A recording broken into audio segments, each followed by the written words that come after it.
It's live. We're recording, I guess. It's kind of cool. Yeah. Okay. I'm going to get my guitar. Cool. I'll be right there.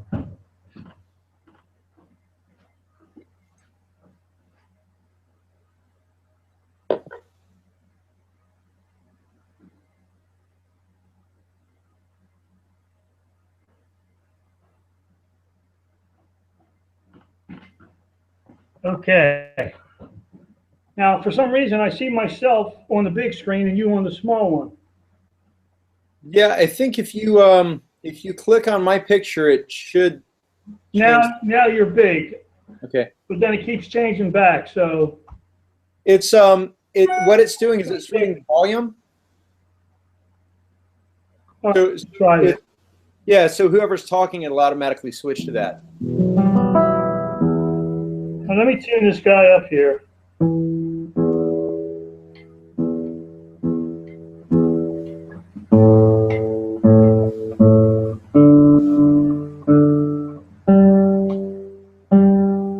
Yeah, we could do like dialogues and shit with this. This is great.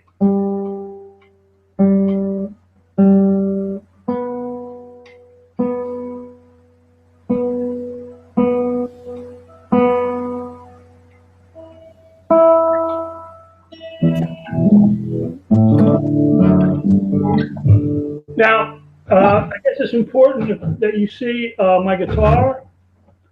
I don't know. Let me see if I can angle this better. Yeah. I'm looking at my. Do you have a good view of my neck? The one attached to your head, not the one on your guitar. Let's see. If I tell you what, if you're doing anything like that I can't figure out, I'll just then I'll talk it. Okay, so I've been thinking of this evening with you, and chord melody. I'll talk a little bit about it first. All right. Right. The subject of chord melody is something that I've been meaning to do a video on anyway, one of these days, if I get back into the swing of doing videos. The chord melody is really arranging on the guitar. It's like an arrangement. And arranging by itself is a labor of love. It's not like an academic exercise or you just getting a Mel Bay book and learning all the inversions of all the chords. Chord melody on the guitar, and then you also mentioned with improv that I'll get into, but it starts not with chord melody. It starts with knowing the tune, really understanding the tune, knowing the tune, and working on the harmonies that you want to use in the tune without chord melody, just in position. For instance, if you're going to use subs and you're going to find a reharmonization in some things, you want to make sure that you know what you're looking for when you get to the aspect of trying to put it on the guitar without singing and playing the chords. Chord melody is supposed to give you the whole idea of what your harmonization is going to be like on the guitar. Now, unfortunately, sometimes the melody itself has a range that goes so low that you need to put the melody note on the bottom. So techniques for that sometimes can come into play unless you want to keep changing registers every 5 seconds. Now, sometimes you can change registers at good places. That's still creative and effective. So far, so good? Yeah. You understand what I'm saying? Absolutely. Okay. If you have questions that are immediate, just interrupt me and then I'll stop. So basically what you're saying is so instead of like having to change registers and use all kinds of really muddy voices, to get the low notes, or use like really abbreviated voicings on like the low 3 strings, you're going to switch the melody voice to like the lowest note of the chord, and then like play some higher notes on top.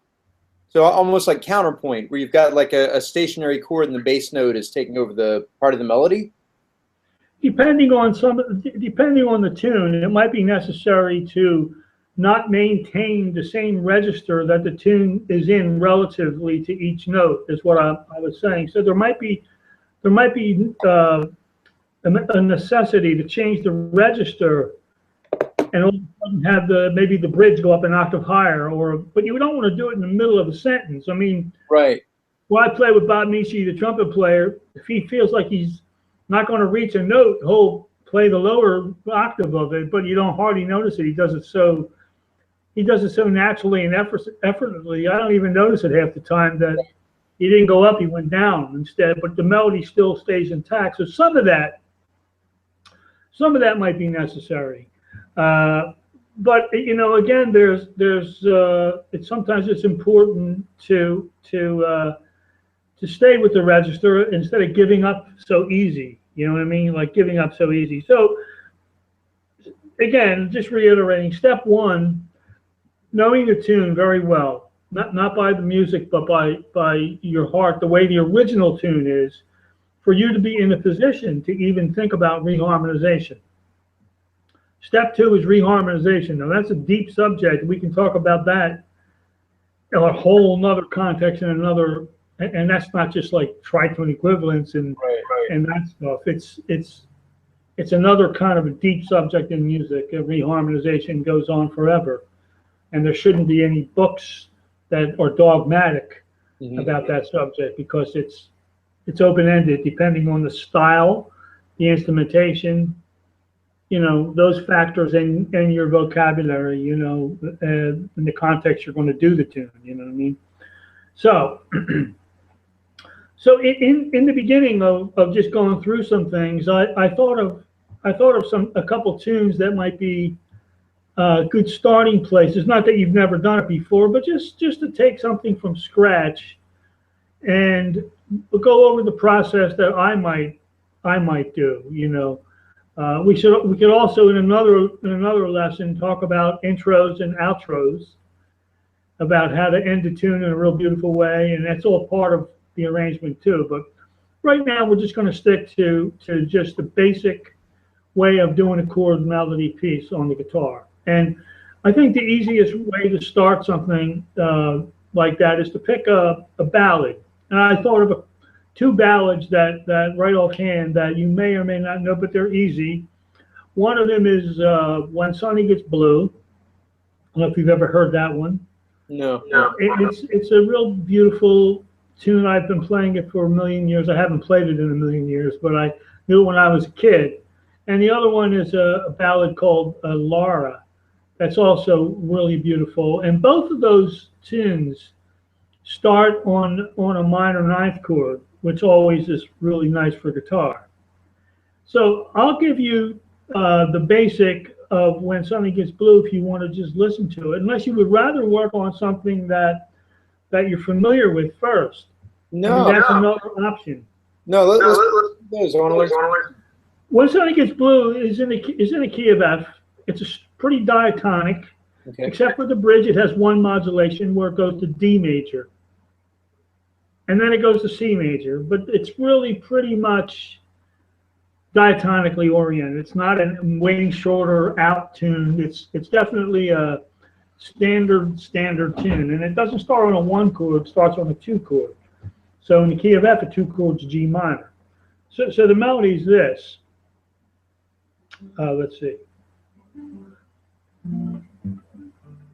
Okay, I'm just going to get my starting note here. So it's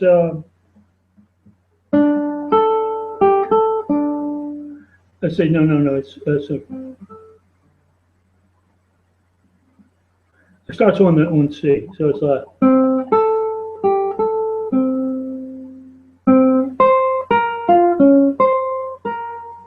it's the melody.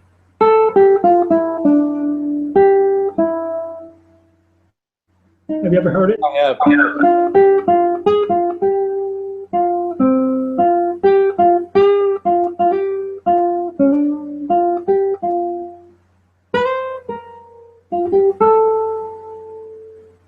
and then it repeats.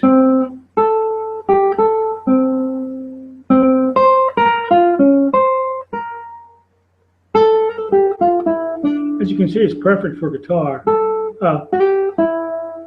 And then this part again.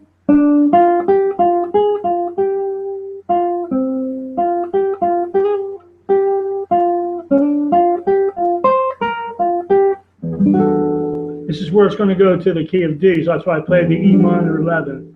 And then the bridge is.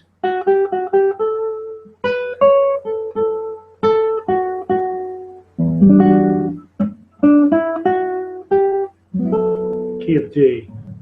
And then it goes to C, always a 2 chord.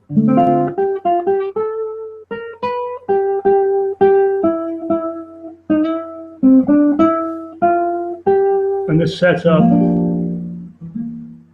the last A.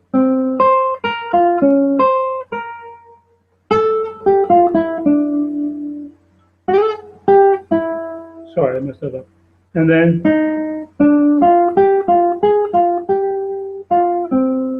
the last closeout, instead of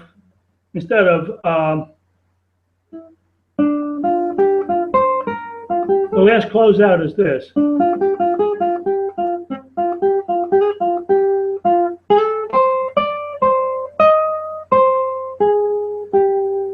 So you can hear it, like if you can hear the imagine the way the chords are there. It's words are hold her near when sunny gets blue. It's like.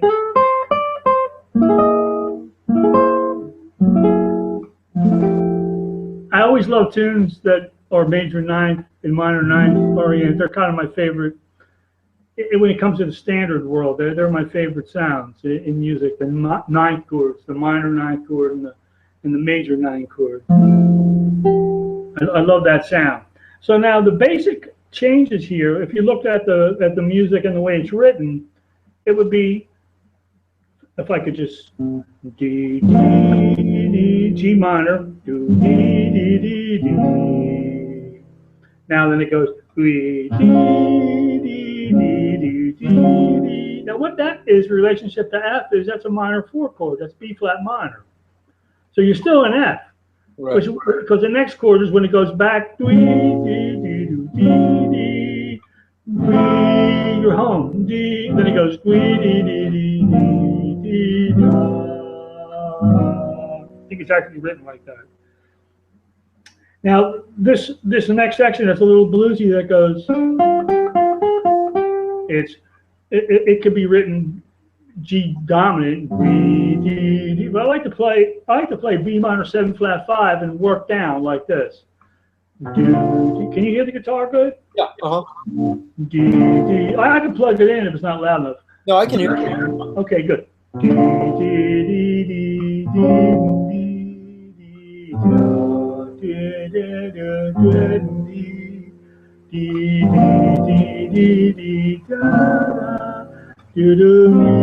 now you would play that to get back to G minor, and then the second half. So you see how that works? So it's like a 6-5 minor. And then instead of 1, right, it's setting up the G minor for the second half.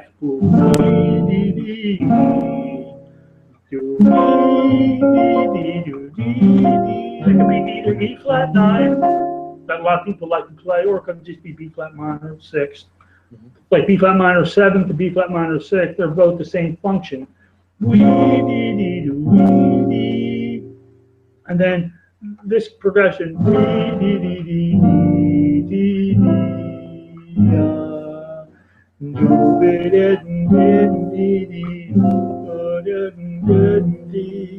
Now go to the bridge.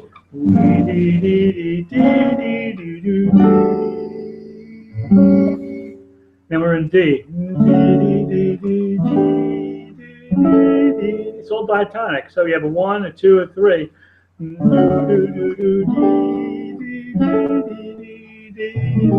It's a 5 of 2. So it's like a B7. And then 2-5. and turns into D minor. 2-5-1 to C. Do, do, do, do, dee, dee, dee, dee, dee, dee. I go to Rel minor there, and then D minor. Dee, dee, dee, dee, da, dee. I always had a problem with this part here because it's almost redundant to go. We want to go D, D, D, D, D, D, D, D. It goes right back to G minor. Like it doesn't sound right to go A minor 7 flat 5 to D7 when it goes like D. So you get the melody right. Do, do, do, do, do. Get the melody right. See, because there's no key. Okay, so it's D minor. Now we don't want to go the melodies. I don't want to play A minor 7 flat 5. Listen. It doesn't sound right. Just because you want to set up G minor, it should go to G minor. So it goes.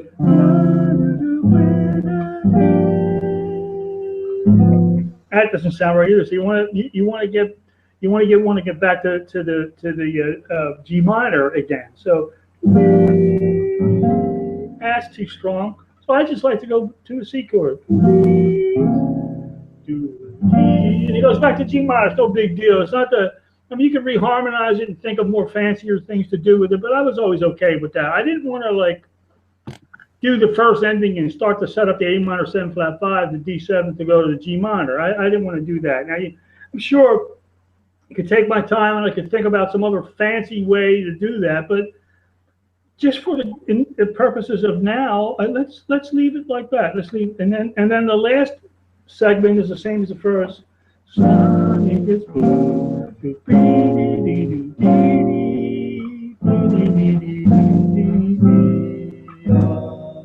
Some people might do. They might do D7 flat 9 instead of A flat minor. You know, they might like want to do that. So then it's the last part. And here's the last ending that I like.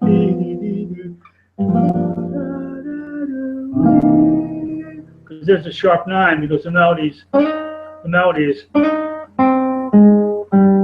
So.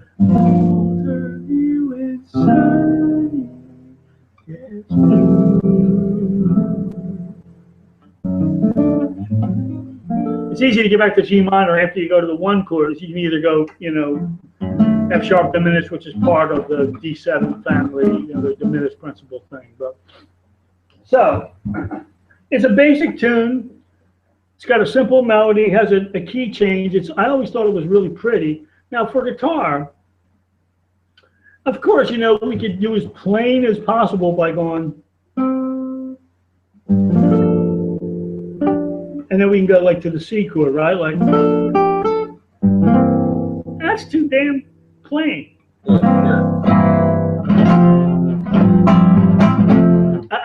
not going to be happy with that. Right. So what I usually do in that one, I'll play the simple tritone equivalent of F sharp. It's a little more interesting. Now another choice you can make is have you ever tried to play a C7 or a 7 flat 9 chord with the root on top, with the roots on the B string? So in other words, it would be this. So here's the C7. But how do you get the flat 9 sound? Let me hear what you got. But yeah, so it's just like that cowboy C7. Yeah, this one here, right? Yeah.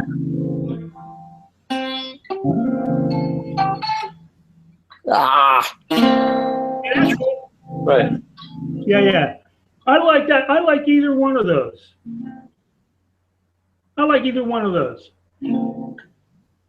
Because this one sounds kind of exotic. It has like a real nice sound. It's not as plain Jane as that one. And this one, to get the bass note. That's like F7 flat 5? F sharp flat 5. And that gives you something a little different than the C7 as well.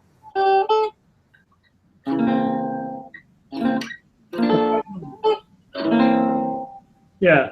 It's good. Now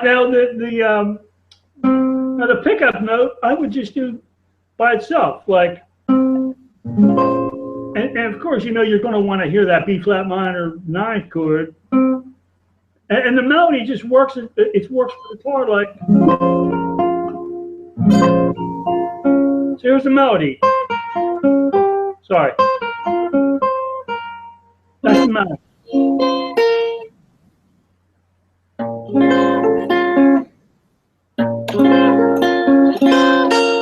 Now, if you want a little variety, maybe you go to the sixth on the last two notes, like this, like.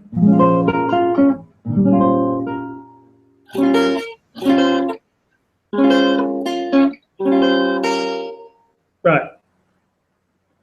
I might do that just for variety. Now, again, I'm just giving you a hands-on what I might do, but this is not just a do what I do kind of thing. I want it to go deeper. I just want you to see how I think of these things and the problems that come up, because, you know, I mean, I don't see, unless you want to become like, you know, Mr. Out to do it much different than this on the guitar. I mean, the melody's G minor. It's a G minor ninth chord, and what the fuck are you gonna do? You gonna play something stupid? You know, what are you gonna do? Well, it's a beautiful melody.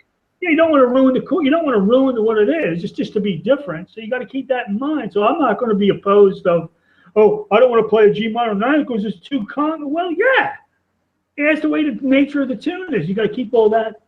So now the next after that B flat minor, you wind up here. Now the next chord is F major, and you got the third on top.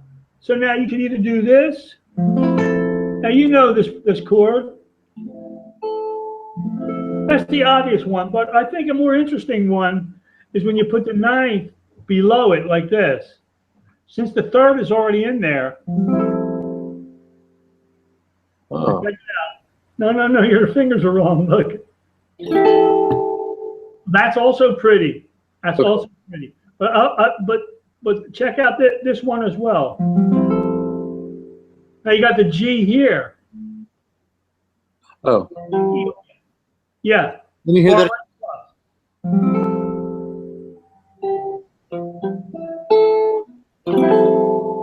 Yeah. Now, as long as you have your third in there, as long as your third's on top, you can put that ninth there, and it's going to sound pretty. Because what you're doing is you're taking your finger off the A and making it a G, but since the A's in the melody note, you need that color of the third in the chord, and that's the melody. So when you go,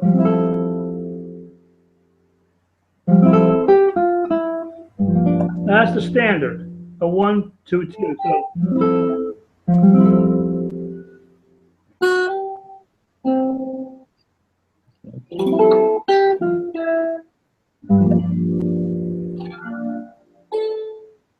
So this melody is now.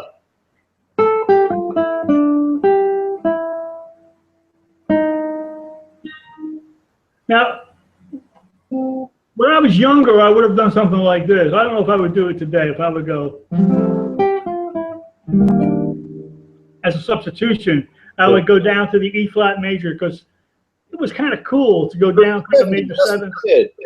Well, I mean, to me, that's a reharm. Yeah. But I don't think that doesn't ruin the tune. It's just a different. I wouldn't do that as much as today as I would years ago. I would go, oh yeah, man. And I got the ninth and the 3 chord here.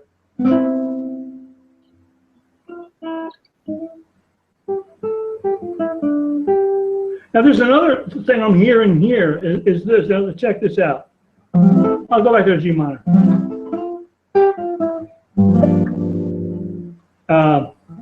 Let me see. I was thinking of this. I was hearing this in my head. This diminished chord, like.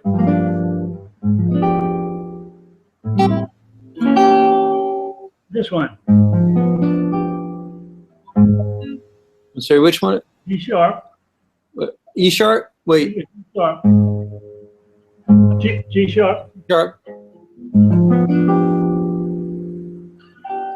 Yeah. So just real quick like this. So that's like a G7 with the flat 9 in the bass. You could call it like that, or you can call it like a barbershop diminished. like like it, like the bar. Yeah, that's what it can. You can say it. Now. I mean, the roll. I don't want to call that chord a G7 chord because of the functionality of it. Technically, on paper, you could say it's a G7 with a flat 9 in the bass. I was thinking mainly in terms of just getting my fingering down and wrapping my head around. Yeah. But it's also good to think about what a chord should be called if you want to call it properly in the function that it is at the time. Because we wouldn't go like we wouldn't do that. We wouldn't go. Okay. All right. So I've been thinking about diminished chords as basically substitutions for dominant chords, but they're not. Well, not I mean, it depends on. But so I should try to hear it in terms of its own identity. Okay. Yeah. Okay. All right. Okay. Because I'm always thinking of it as just like a weird fucking voicing for a dominant chord. Well, there's one thing you could do though, and this I want to lay this on you. If you think that belongs to a dominant chord, which it does, it might not be the obvious one. So try all four. Okay. So watch, because it's going to be an E chord more than anything. Watch. Sorry.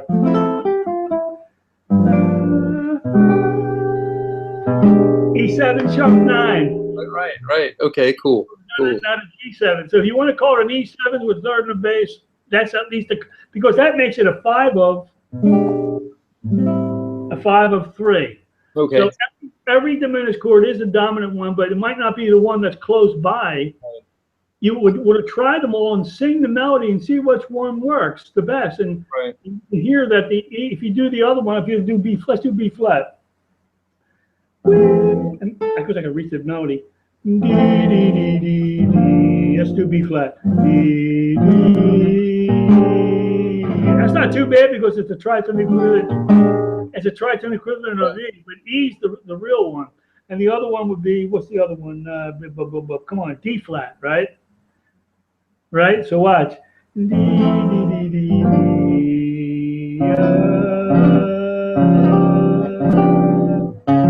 you put D flat in the bass, it's really the same, almost the same chord as this one. But it's really the Jimi Hendrix. It's really the Jimi Hendrix chord if you want to map it out that way. Yeah. But what you're giving up there is the moving bass going, right? Because you have the moving bass going.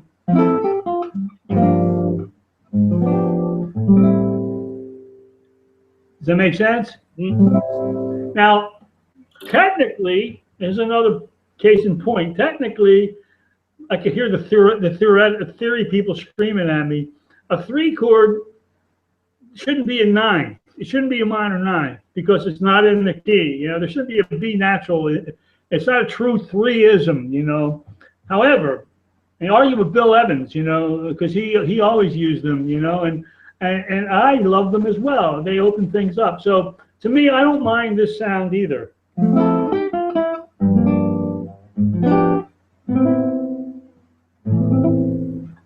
Is that little B in there? Yeah, now to me, it's a matter of taste. Now, if you think that's too harsh or too less of a 3 chord, it's your choice. It's your chord melody that you're doing. I would do it, and since we have the open string, I would probably use it. I try to use open strings whenever I can. So we have has a little bit more of here's the word, a little bit more of a stability to it than a 3. True 3-ism doesn't have it's a transient sounding chord. A 3 chord is just sort of like a chord that's got to keep moving. It doesn't have a settling feeling because it's a 3 chord. When you put a 9th on it, it gives it this stability. But here's the thing: paradoxes in music are beautiful. You have a situation that it's a 3 chord no matter how you slice it. So you get these two opposing forces. You got something that's functioning like a 3 chord, but you got a ninth in there that gives it a little bit of stability. And what do you come up with? You come up with something that I personally like. You know, now some people might think, no, it doesn't belong in a 3 chord. It takes the 3ism away, which means the transient quality away. But again, talk to Bill Evans. Yeah. You know, he's dead, but he used them all the time. And he opens up, he opens ninth chords. He opens like, you've studied with me. You know that I like to open up minor 7 flat 5 chords into minor ninth chords often, and that really changes things and gives it less bluesy but more impressionistic sound. It's a similar type of thing like that, So again, it's a matter of taste, and then whether you use this or you do this, it's 6 one, half a dozen the other. But since we're doing this chromaticism,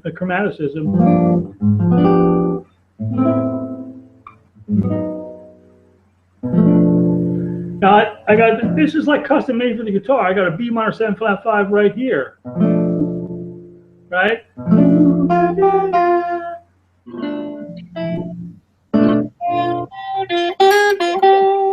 In fact, I would, you got it already. In fact, I would leave out this F here.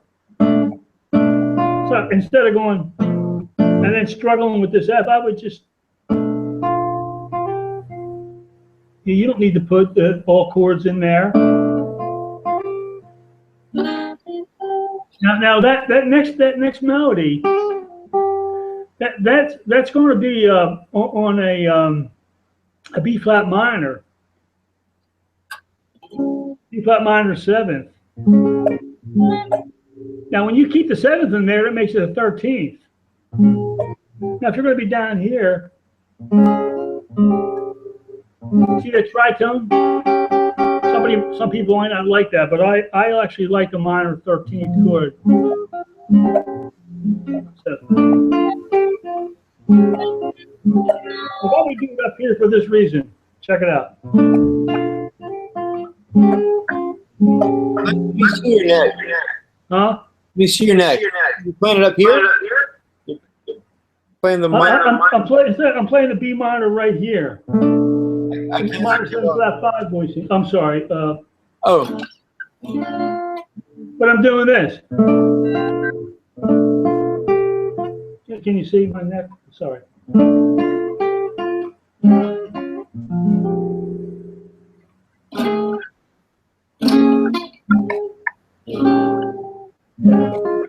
Like I like it. I like the sound of the set B flat minor 7th with the 13th in there. Oh. That's a sound I go for that sound. I like that sound. Very cool. So the melody though, Bren, is this.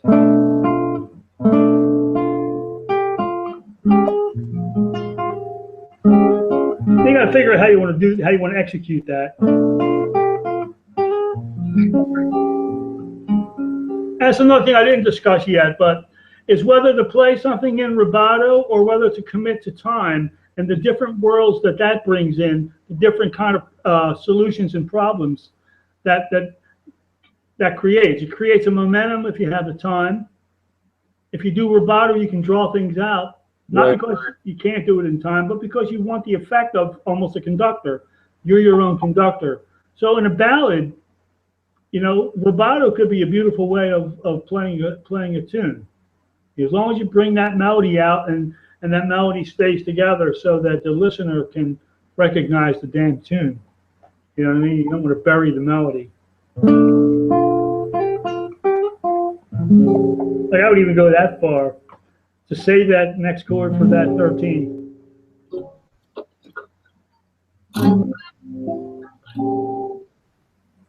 Now the next, shall I go on? Yeah. Now the next chord is a 3 chord again, because it's going to be. So is it really a 3 chord? But the melody's F.